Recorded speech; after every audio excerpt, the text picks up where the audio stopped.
Gini, sebagai sebuah bentuk usaha di sini, latar belakangnya dan sejarahnya dulu itu memulai itu seperti apa? Awalnya saya beternak ini bukan dari ternak indukan sebenarnya Pak Toto. Ya. Saya itu dulu beternak pembesaran mentok. Beternak mentok, saya masih belum tahu jenis A, B, C, gimana saya belum tahu.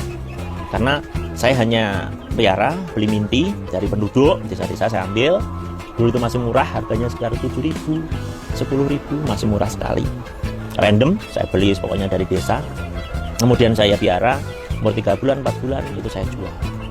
Nah, di situ memang beberapa kali pembesaran. Setiap bulan saya bedakan memang grup.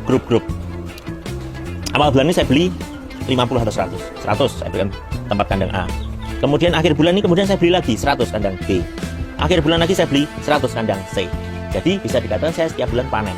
Karena umurnya kan berbeda. Nah, seperti itu.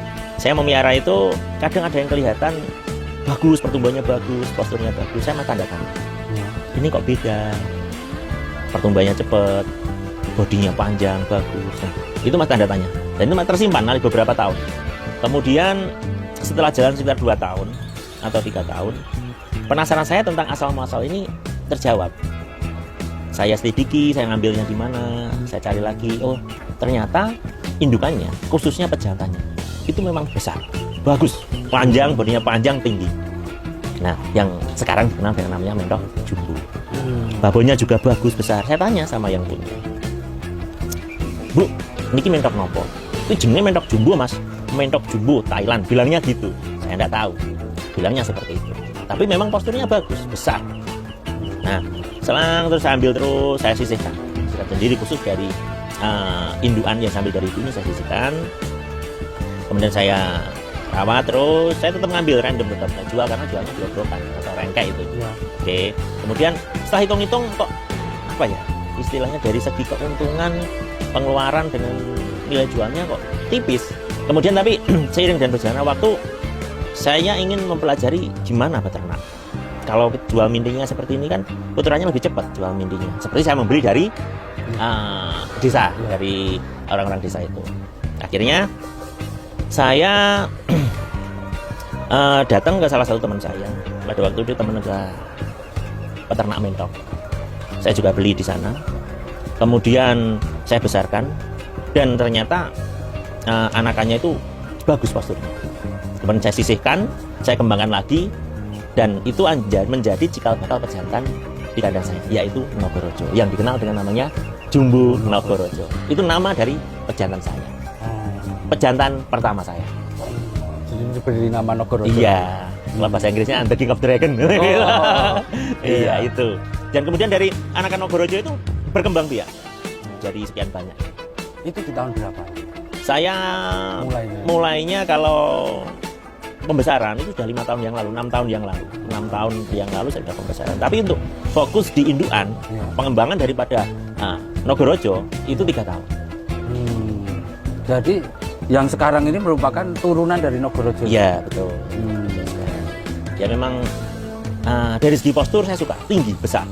Ya. Tinggi besar, kaki bersih, paruh bersih, posturnya tinggi, bodinya panjang, lehernya panjang juga. Nah, dan terbukti menghasilkan keturunan yang bagus. Kenapa saya bilang bagus? Karena banyak peminatnya. Dan harganya juga bagus. Saya bilang bagus. Karena kita kembali lagi ke bisnis, ke ternak. Kalau kita tidak menghasilkan yang bagus, kenapa di ternak? Nah, itu tadi. Postur. Karena jumbo itu kita bukan berbicara bobot, tapi postur. Postur besar. Nah, kalau soal bobot gampang kalau di jenis jumbo itu. Bisa diatur, gampang. Iya. Nogorojo itu ada 2. Jadi saya menyeleksi dari sekian yang saya besar. Itu ada 2 yang saya sisihkan. Sama-sama besarnya, sama-sama kalau orang mentok bilang gantengnya, stylenya itu 2. Saya namakan Nogorojo. Yang satu itu terbang ke Lampung, hijrah ke sana karena dicairkan, dibeli sama peternak di sana. Yang satu di sini. Seperti itu. Itu Nogorojo. Itu. Nah, yang menarik tadi ketika disampaikan tentang peminat dan harga tadi. Bahwa ini sebagai sebuah bisnis tetap berjalan sampai 6 tahun itu berarti kan ada nilai jual dan kemudian ada peminatnya. Ya bisa dibagikan kepada kami gambaran tentang ini dia. Mungkin kalau saya ternak selama ini mungkin banyak orang menganggap ternak mentok itu hal yang sebelah mata atau yang sepele. Tapi bagi saya ternak mentok itu penuh dengan manfaat. bagi saya penuh dengan manfaat. Pertama, mentok itu memang pemeliharaannya mudah. Apapun dia mau, dikasihkan makan apapun dia mau. Khususnya sisa-sisa makanan rumah tangga, sayur sisa, nasi sisa, nasi berkat yang enggak istilahnya enggak termakan atau enggak dimanfaatkan, kita bisa kasihkan untuk mentok. Tentunya enggak hanya dicampur itu saja, kita campur dengan bubuk dedak, jagung giling biar lebih bergizi dan dia lebih senang. Pertama itu mudah perawatannya. Yang kedua, soal penyakit, dia lebih tahan penyakit. Yang ketiga, kita berbicara nilai jual. Kalau mentok jumbo itu pertumbuhannya cepat, otomatis dia kan postur atau bobotnya juga lebih dibanding dengan mentok lokal dengan menu makan yang sama. Dengan menu makan yang sama. Oke, dengan menu yang pasti dia lebih besar karena dia gen besar. Nah, selama itu. Kalau kita jual gampangnya kita jual ke istilahnya pedagang obrok atau rengkek, dia menilainya dari bobot. Ya pastinya. Nah, semakin bobotnya tinggi semakin mahal, pasti lebih untung. Tuh. Nah, kalau kita berbicara bisnis atau kita berbicara hobi, Nogorojo, mentok lokal dengan mentok jumbo tentu beda harganya, karena posturnya juga beda. Nah, itu saya merasakan kalau saya dulu beli minti awal-awal itu dari pembesaran dari desa-desa itu 7.000, 10.000. Saya jual pertama anakan dari kandang saya mentok jumbo itu jualnya 15.000 dulu. Dan itu laris manis bahkan sampai kurang 15.000.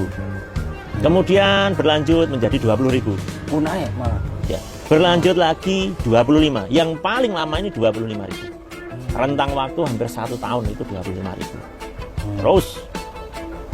Dan sekarang saya jual 30.000. Alhamdulillah lancar sampai sekarang. Nah, yang 30.000 itu di umur berapa? 1 minggu. Oh, 1 minggu? Itu 1 minggu semua. Wah, itu 1 minggu umurnya harganya segitu, harganya 30.000 deh. Kalau tambah umur berarti tambah lagi harganya. Tambah harganya. Wah. Karena pakannya juga tambah. Oh iya. Bobotnya juga tambah. Bobotnya juga tambah. Nah, peminatnya itu untuk yang selama ini ceritanya seperti apa? Yang dari mana saja? Gitu.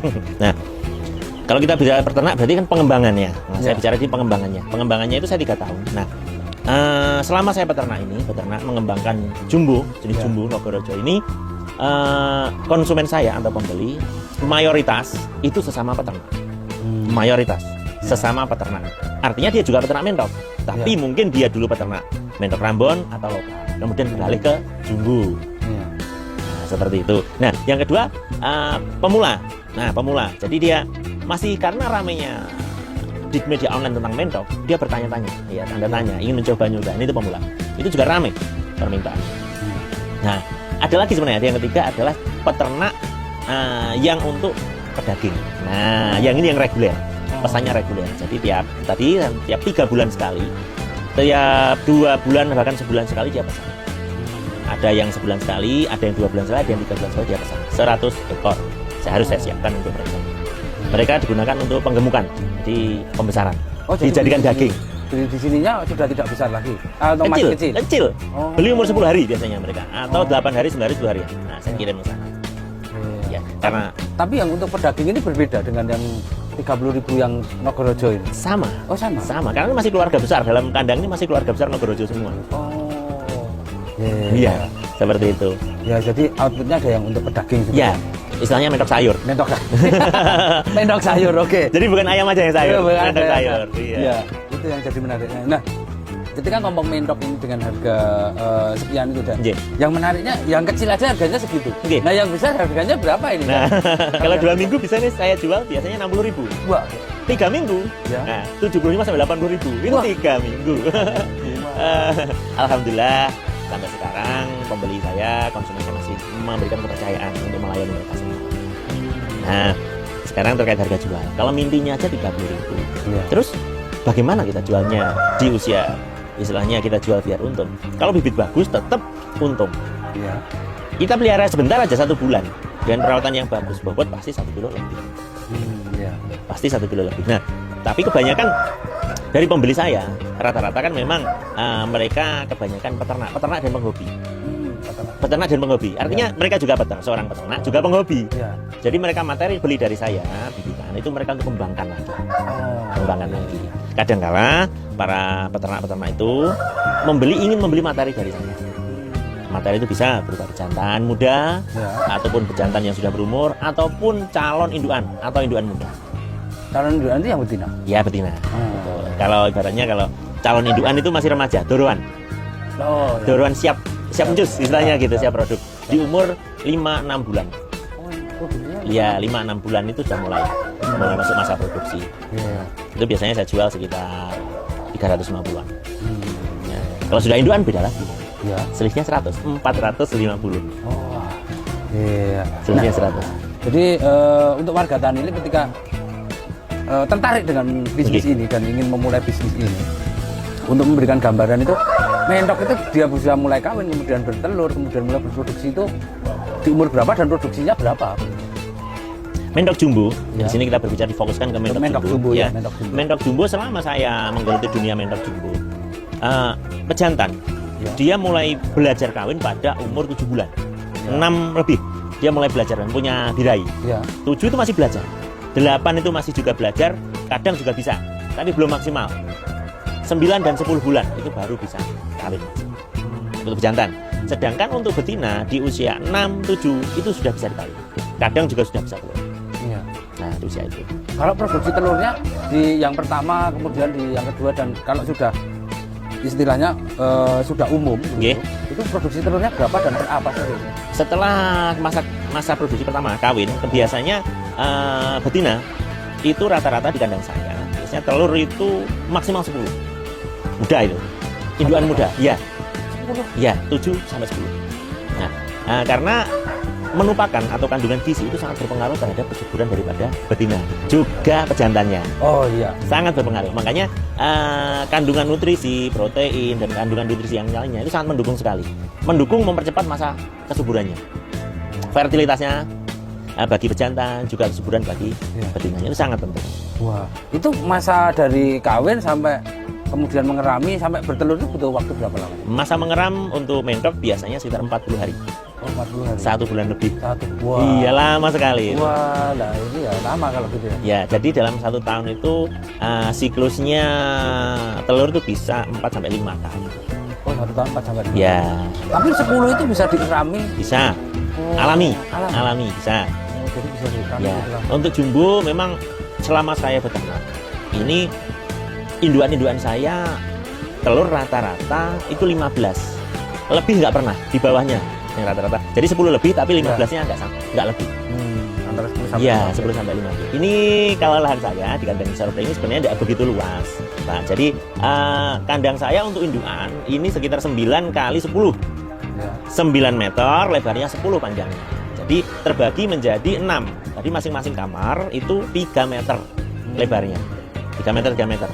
Rata-rata 3 meter. 3 meter ada lebih dikit karena 10 dibagi 3. Sekitar 3,5, ada yang 3,5 juga. Seperti itu. Jadi saya memaksimalkan lahan yang tidak begitu luas untuk menampung atau untuk isi dari ternak saya secara maksimal. Seperti itu. Populasi sedemikian banyak, tapi saya letakkan pada lahan yang minim. Iya. Gimana caranya? Nah ini Iya. tadi saya bagi per kamar, kemudian saya berikan akses, istilahnya saya buat serapi, sepraktis mungkin Iya. kandang ini. Karena kalau teman kita datang, rekan kita datang, kalau kandangnya tidak rapi kan kita malu. Iya, gitu. Jadi seperti instalasi pembuangan air, kemudian instalasi pengisian air itu di bawah tanah semuanya. Oh, ini Rapi di bawah jadinya. tanah. Perkabelan, listrik, penerangan itu semuanya di bawah tanah semua. Saya buat serapi mungkin, praktis. Seperti ini ketinggian berapa ini? Kalau pagarnya ini pagar pembatas, ini 1 meter ditambah batakonya 20 cm berarti 1,2. Itu nggak bisa lompat ya berarti? Lompat biasa, tapi Oh. dia akan kembali lagi ke kamar masing-masing. Wah, nah itu berarti jantan bisa lompat ke sebelahnya. Nggak kuat, nggak bisa, terlalu berat badannya. Yang cewek. Oh, yang cewek. Ada kisah ini cerita. Ya. Ada nama salah satu pejantan saya, namanya itu Mangkurat. Saya kasih Ya. nama itu Mangkurat. Karena masing-masing pejantan ada namanya di sini. Oh. Ada salah satu pejantan namanya Mangkurat. Dia tempatnya di tengah, kandangnya tengah sebelah timur itu. Dia betinanya di situ ngumpul sampai sekitar 10 kalau 11. Saya heran, terbang-terbang ke tempatnya dia itu. Iya. Usut menyusut. Karena mungkin di mata para betina-betina mentok, dia itu menarik. Wah, lah ya itu. Iya. Karena memang tampangnya tinggi besar, sebenarnya besarnya sih nggak seberapa, tapi posturnya bagus. Ganteng gitu, Iya. namanya Mangkurat. Wah. Nah itu penguasa betina-betina di sini. bisa jadi masalah buat pesanan-pesanan yang Nah, ternyata seperti itu. Padahal itu sudah saya data. Satu kamar itu 5, 6, 6, 6. Enggak, dia banyak yang terbang ke kamarnya.